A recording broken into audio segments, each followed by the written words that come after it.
അസ്സാം വലൈക്കും വറഹമത്തുള്ള. സമകാലികം പരിപാടിയുടെ മറ്റൊരു എപ്പിസോഡിലേക്ക് എല്ലാ പീസ് റേഡിയോ പ്രേക്ഷകരെയും സ്വാഗതം ചെയ്യുകയാണ്. കഴിഞ്ഞ സമകാലത്തിലെ എപ്പിസോഡിൽ നമ്മൾ ചർച്ച ചെയ്തിട്ടുണ്ടായിരുന്നത് സുസ്ഥിര വികസനം എന്നുള്ളൊരു മേഖലയിൽ ബഹുമാന്യനായ ജാഫർ അലി സാറുമായിട്ടുള്ള ഒരു ചർച്ചയായിരുന്നു. ഇന്നത്തെ സുസ്ഥിര വികസനം എന്നുള്ള രണ്ടാമത്തെ എപ്പിസോഡിൽ നമ്മൾ വീണ്ടും ജാഫർ അലി സാറുമായിട്ട് സംവദിക്കുകയാണ്. അസ്സാം വലൈക്കും വറഹമത്തുള്ള. ജാഫർ അലി സാർ, വീണ്ടും നമ്മുടെ സമകാലികം പരിപാടിയിലേക്ക് സ്വാഗതം ചെയ്യുകയാണ്. നമ്മുടെ സുസ്ഥിര വികസന മാതൃകകൾ ചർച്ച ചെയ്യുന്ന സമയത്ത് നമ്മൾ ഏറ്റവും കൂടുതൽ കൺസേൺഡ് ആയിട്ടുള്ള ഒരു പ്രശ്നമാണ് ആഗോള താപനം, ഗ്ലോബൽ വാർമിംഗ് എന്നുള്ളത്. എങ്ങനെ ആണ് ഈ ആഗോള താപനം ഈ സുസ്ഥിര വികസനത്തെ ബാധിക്കുന്നത്? ഈ നമ്മൾ നേരത്തെ ചർച്ച ചെയ്തതിൽ ഈ ഓസോണിൻ്റെ പ്രശ്നങ്ങൾ നമ്മൾ നേരത്തെ കഴിഞ്ഞ എപ്പിസോഡിൽ പറഞ്ഞിരുന്നു. അപ്പോൾ ഓസോണിലുണ്ടാകുന്ന പ്രശ്നങ്ങൾക്ക് നമ്മളുണ്ടാകുന്നത് പുറത്തുള്ള ടെമ്പറേച്ചർ, അൾട്രാ വയലറ്റ് റേഡിയേഷനുകൾ അന്തരീക്ഷം കവർന്ന് ഉള്ളിലേക്ക് വരുന്നുണ്ട് എന്നുള്ളതാണ്. പക്ഷേ ഗ്ലോബൽ വാർമിംഗ് നേരെ അതിലൊരു ഓപ്പോസിറ്റ് ആയിട്ടുള്ള വരുന്നത് എന്ന് പറയുന്നത് അന്തരീക്ഷത്തിൽ വരുന്ന ടെമ്പറേച്ചർ പുറത്തോട്ട് പോകണം. ശരിക്കും നമുക്ക് ആവശ്യമുള്ളത് ഉപയോഗിച്ച് കഴിഞ്ഞാൽ അത് തിരിച്ചങ്ങോട്ട് പോകണം, അന്തരീക്ഷത്തിലോട്ട് തന്നെ പോകണം. അത് അന്തരീക്ഷത്തിൽ പോകുന്നില്ലെങ്കിൽ അന്തരീക്ഷം ഇങ്ങനെ ചൂടായി വരും. ഫോർ എക്സാമ്പിൾ നമ്മളിപ്പോൾ ഈ റൂമിൽ നമ്മൾ ഈ ലൈറ്റൊക്കെ ഇടുന്നുണ്ട്, നമ്മളെ ബോഡി ടെമ്പറേച്ചർ വരുന്നുണ്ട്. ഇതിനൊരു ഹീറ്റ് എക്സ്ചേഞ്ച് മാർഗം ഇല്ലെങ്കിൽ, ഒന്നുകിൽ എയർ കണ്ടീഷൻ, വെന്റിലേഷൻ, ഫാൻ എന്തോ ഇല്ലെങ്കിൽ എന്താവും, നമ്മളിൽ നിന്ന് വരുന്ന ടെമ്പറേച്ചറിലും കൂടി ഒരു ലിമിറ്റ് വരെ നമുക്ക് ഇതിൽ ഉൾക്കൊള്ളാൻ പറ്റാത്തൊരു ലിമിറ്റ് വരും. അതാണ് ശരിക്കും ഗ്ലോബൽ വാർമിംഗ് എന്ന് പറയുന്നത്. അപ്പോൾ ഈ ഗ്ലോബൽ വാർമിങ്ങിന് ഉണ്ടാവാനുള്ള കാരണം എന്താണെന്നുള്ളത് ആണ് കണ്ട് അതിനെ നമ്മൾ സാധാരണ പറയുന്നത് ഗ്രീൻ ഹൗസ് എഫക്റ്റ്, ഹരിതഗ്രഹ പ്രവാഹം എന്നുള്ളതാണ്. അപ്പോൾ ഈ അന്തരീക്ഷത്തിൽ അടച്ചിട്ടൊരു അന്തരീക്ഷമാകുമ്പോൾ അതിൽ നമ്മൾ ഇങ്ങനത്തെ റേഡിയേഷനുകളൊക്കെ അതിൽ തന്നെ തങ്ങിയിരിക്കും. അപ്പോൾ അടച്ചിടാൻ നമുക്ക് അന്തരീക്ഷം ഇങ്ങനെ അടച്ചിടാൻ പറ്റില്ലല്ലോ. അപ്പം എന്തോ അടക്കപ്പെടുന്ന ഒരു സംഗതി അന്തരീക്ഷത്തിൽ പെടുന്നുണ്ട്. അത് മെയിനായിട്ട് നമ്മൾ നിത്യം ഉപയോഗിക്കുന്ന നമ്മുടേതായ എനർജിക്ക് ആവശ്യമായ ഈ ഫ്യൂവൽസുകൾ കത്തിക്കുമ്പോൾ വിറകാവാം, ഡീസലാവാം, പെട്രോളാവാം, ഇതൊക്കെ കത്തിക്കുമ്പോൾ പുറത്തോട്ട് വരുന്ന കാർബൺ ഡൈ ഓക്സൈഡ്, മീഥെയിന്, പിന്നെ നീരാവി, ഇതെല്ലാം അന്തരീക്ഷത്തിൽ ഇങ്ങനെ നിൽക്കും. അപ്പം ഇതിനെ ഭേദിച്ചുകൊണ്ട് ഈ ടെമ്പറേച്ചർ, കാരണം താഴോട്ട് വരുന്ന റേഡിയേഷൻ്റെ ലോ ഫ്രീക്വൻസി റേഡിയേഷനാണ് പുറത്തോട്ട് പോവുക. അത് അപ്പം ഈ ഒരു ലിമിറ്റ്സിനെ ഭേദിച്ചുകൊണ്ട് പുറത്തോട്ട് പോകാനുള്ള ഒരു പവർ അതിനുണ്ടാവില്ല. അപ്പോൾ അതിങ്ങനെ തങ്ങി നിന്നിട്ട് ഗ്ലോബൽ വാർമിനെസ് ഇങ്ങനെ കൂടിക്കൂടി വരും. അപ്പോൾ അത് പറഞ്ഞാൽ എന്താ പറയുക, 1900 മുതൽ 2000 AD വരെ 0.6 ഡിഗ്രി ടെമ്പറേച്ചർ കൂടിയെന്നാണ്. 0.6 ഗ്ലോബലി ടെമ്പറേച്ചർ 0.6 ഡിഗ്രി കൂടിയെന്നുള്ളത് പുതിയ കണ്ടെത്തലാണ്. നിലവിലുള്ള ഇത് മാർഗം പോവുകയാണെങ്കിൽ 2100 ആകുമ്പം അത് 4 ഡിഗ്രി കൂടുന്നതാണ്. 4 ഡിഗ്രി സെൽഷ്യസ് മൊത്തത്തിലുള്ള, അതായത് അടുത്തൊരു 100 വർഷം ആകുമ്പോഴേക്ക് 4 ഡിഗ്രി കൂടും. നേരത്തെ 1900 മുതൽ 2000 മുതൽ 0.6 ഡിഗ്രിയോടെ കൂടിയിട്ടുള്ളൂ. പക്ഷെ 2000 ശേഷം അതിൻ്റെ rate of increasing the global temperature is very high എന്ന് വെച്ചാൽ 5 മടങ്ങ്, 5 മടങ്ങോളം കൂടുതലാണ്, 6 മടങ്ങോളം കൂടുന്നുണ്ട്. അപ്പോൾ അതായത് ഇപ്പോൾ അന്തരീക്ഷത്തിൽ ഇപ്പോൾ സൂര്യനിൽ നിന്ന് വരുന്ന ഈ താപോർജം അല്ലേ, ഈ അന്തരീക്ഷത്തിൽ ഇത്തരം ഗ്യാസുകൾ അബ്സോർബ് ചെയ്തിട്ട് അവിടെ പിടിച്ചു നിർത്തുകയാണ്. അപ്പം അങ്ങനെ അന്തരീക്ഷത്തിൻ്റെ മൊത്തത്തിലുള്ള ടെമ്പറേച്ചർ, ഈ താപം എന്ത് ചെയ്യുന്നു, അതിങ്ങനെ കൂടിക്കൊണ്ടിരിക്കുന്നു.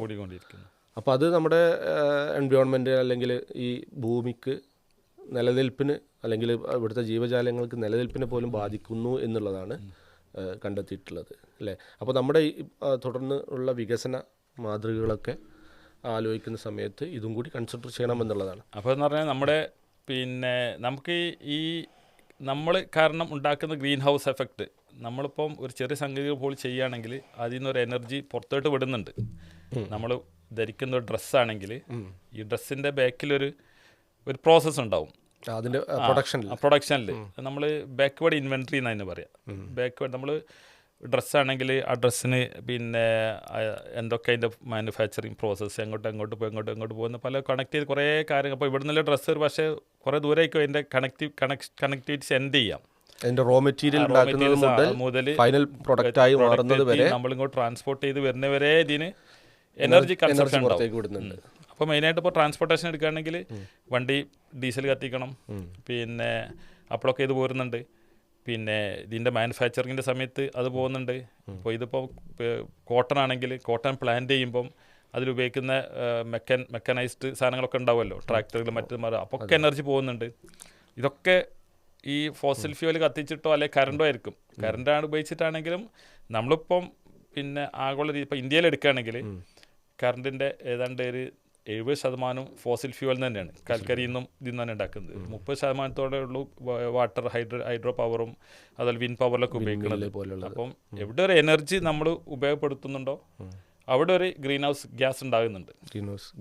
നമ്മൾ ഫോർ എക്സാമ്പിൾ നമ്മളിപ്പോൾ പിന്നെ 1 ലിറ്റർ ഡീസൽ നമ്മളിപ്പോൾ വെഹിക്കിൾസൊക്കെ എല്ലാവരും ഉപയോഗിക്കുന്നതാണ്. പിന്നെ ഒരു ഡീസൽ 1 ലിറ്റർ കത്തിക്കുമ്പോൾ പിന്നെ 1 കിലോഗ്രാം ഡീസൽ കത്തിക്കുകയാണെങ്കിൽ 1 ലിറ്റർ ഡീസൽ കത്തിക്കുകയാണെങ്കിൽ പിന്നെ 2.25 കിലോഗ്രാം കാർബൺ ഡൈ ഓക്സൈഡ് പോകുന്നതാണ്, പുറത്തേക്ക് വരും. എന്ന് പറഞ്ഞാൽ 4.55 m³ എന്ന് പറഞ്ഞാൽ 4500 ലിറ്ററോളം. 1 ലിറ്റർ ഡീസൽ നമ്മൾ കത്തിക്കുമ്പോൾ 4500 ലിറ്റർ ഡീസലാണ് അല്ലെ കാർബൺ ഡൈ ഓക്സൈഡ് പുറത്തോട്ട് പോകുന്നത്. നമ്മളിപ്പം ഫോർ എക്സാമ്പിൾ നമ്മളിപ്പോൾ ഒരു വണ്ടി ബൈക്ക് ഇവിടുന്ന് ഓടിച്ച് 1 ലിറ്റർ ഏതാണ്ട് ഒരു 60 കിലോമീറ്റർ മൈലേജ് ഒരു ബൈക്കാണെങ്കിൽ അത് ഡെസ്റ്റിനേഷനിൽ എത്തുമ്പോഴത്തേക്കും എന്താവും 4500 ലിറ്റർ കാർബൺ ഡൈ ഓക്സൈഡ് നമ്മൾ അന്തരീക്ഷത്തിൽ ഉണ്ടാക്കുന്നുണ്ട്. അതായത് ഒരു കിലോഗ്രാം ലിറ്റർ ഡീസൽ കത്തിക്കുന്ന സമയത്ത് 2 അല്ലേ കാർബൺ ഡൈ ഓക്സൈഡ് പുറത്തേക്ക് വരുന്നുണ്ട്. ചിലപ്പോൾ ഡൗട്ട് ഉണ്ടാവും ഇത് എവിടുന്നാണ് കൂടുതൽ, കുറച്ച് കത്തിക്കുമ്പോൾ കൂടുതൽ വരുന്നത് എന്തുകൊണ്ടാണെന്നുള്ളത്. കാരണം ഇത് കത്തിക്കുന്ന സമയത്ത് ഓക്സിജൻ കൂടി അതിലേക്ക് ആഡ് ചെയ്യുന്നത്.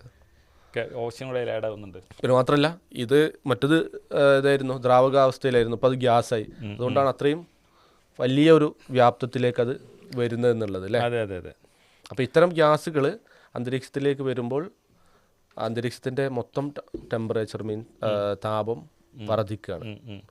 ഫോർ എക്സാമ്പിൾ നമ്മളിപ്പോൾ വേൾഡിൽ ഒന്നായിട്ട് ആകെ കണക്കെങ്ങനെന്ന് പറഞ്ഞാൽ ഇയർലി 8 ബില്യൺ ടണ്ണ് ഡീസൽ ഉപയോഗിക്കുന്നുണ്ട്. 8 ബില്യൺ ടണ്ണ്.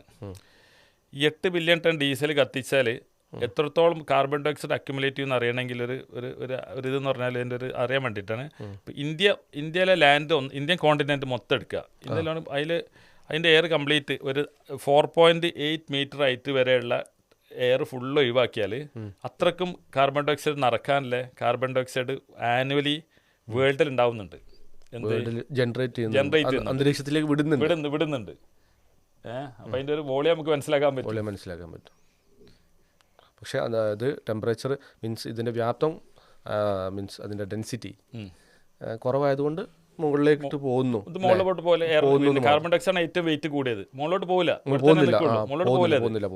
നമ്മളെ ഈ ഒരു പെരിഫറിൽ നിൽക്കുന്നത് കാർബൺ ഡൈ ഓക്സൈഡ് ആണ്. പിന്നെ നമ്മളിപ്പോൾ അന്തരീക്ഷത്തിൽ കാർബൺ ഡൈ ഓക്സൈഡ് ഉണ്ട്, നൈട്രജൻ ഉണ്ട്, ഓക്സിജൻ ഉണ്ട്. ഓക്സിജൻ വളരെ കുറഞ്ഞ ശതമാനമേ ഉള്ളൂ, ബാക്കിയുള്ളൊക്കെ ഇതാണ്.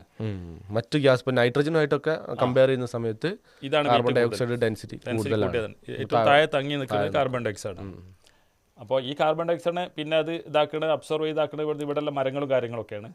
അപ്പം വികസനങ്ങൾ കൂടുമ്പോൾ മരങ്ങളും പോവാണ്.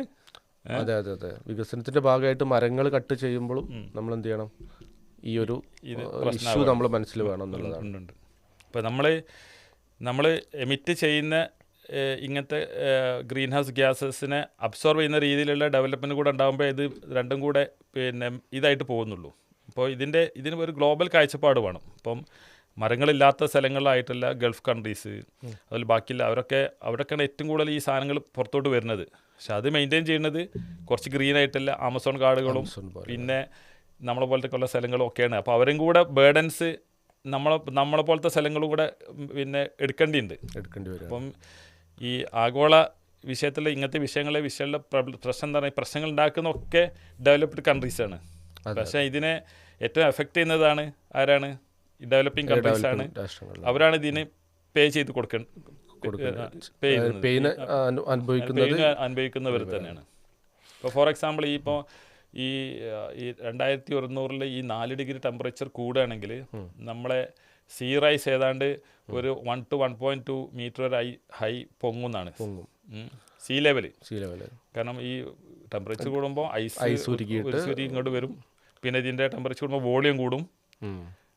ടെമ്പറേച്ചർ കുറച്ച് കൂടുമ്പോൾ വാട്ടറിൻ്റെ വോളിയം കൂടും. അപ്പം ഈ കോസ്റ്റൽ ഏരിയ നല്ലൊരു ശതമാനം കടലെടുത്ത് പോകും, മുങ്ങിപ്പോവും. കുറച്ച് കഴിയുമ്പോൾ കടലെടുത്ത് പോകുന്നുള്ള ഈ ഗ്ലോബൽ വാർമിങ്ങിൻ്റെ ഒരു ആഫ്റ്റർ എഫക്റ്റ് ആയിട്ട്.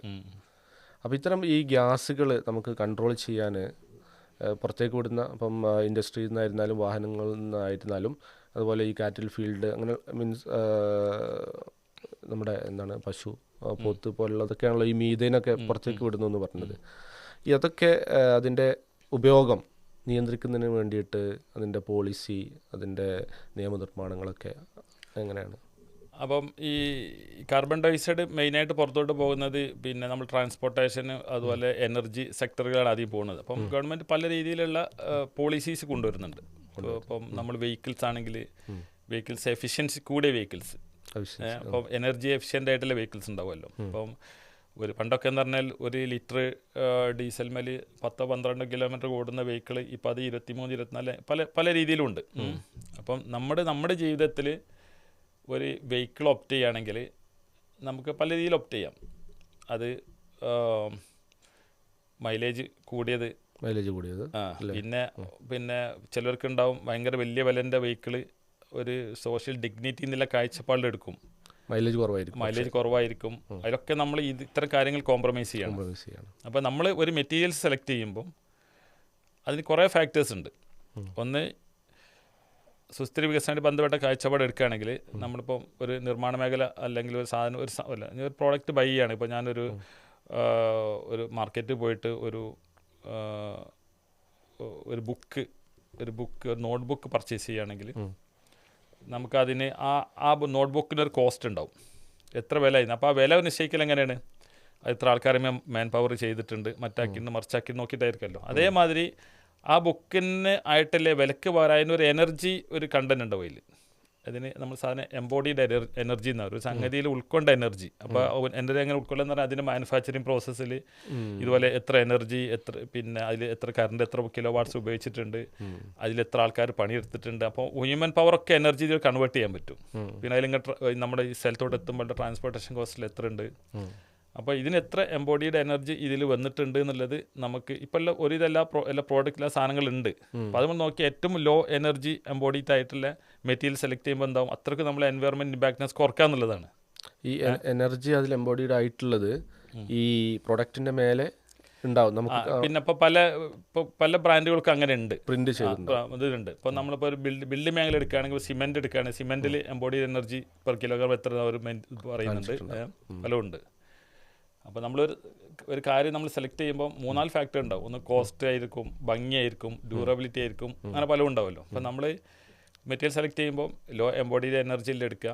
അതുപോലെ കാർബൺ എമിഷനും ഇപ്പം ചില ഇതിൽ പ്രോഡക്റ്റിൽ അത് വരുന്നുണ്ട്. അപ്പോൾ എത്രത്തോളം കാർബൺ ഡയോക്സൈഡ് പിന്നെ ഇതിലോട്ട് ഈ പ്രോസസ്സിൽ പുറത്തോട്ട് വന്നിട്ടുണ്ട് എന്നുള്ളത്. അപ്പോൾ അതിൻ്റെ എത്ര കിലോഗ്രാം കാർബൺ ഡയോക്സൈഡ് ഈ പ്രോഡക്റ്റിന് വരുന്നുണ്ടെന്നുള്ള രീതിയിലുള്ള കാർബൺ എമിഷൻ കൗണ്ടും ഉണ്ട്. പിന്നെ അപ്പോൾ അതെല്ലാം കുറഞ്ഞ സംഗതിയിൽ എടുക്കണം. പിന്നെ നമ്മൾ ഈ എടുക്കുന്ന പ്രോഡക്റ്റ് ഇതേമാതിരി നമുക്ക് കഴിഞ്ഞാൽ അത് റീയൂസ് ചെയ്യാൻ പറ്റും എന്നുള്ളത്.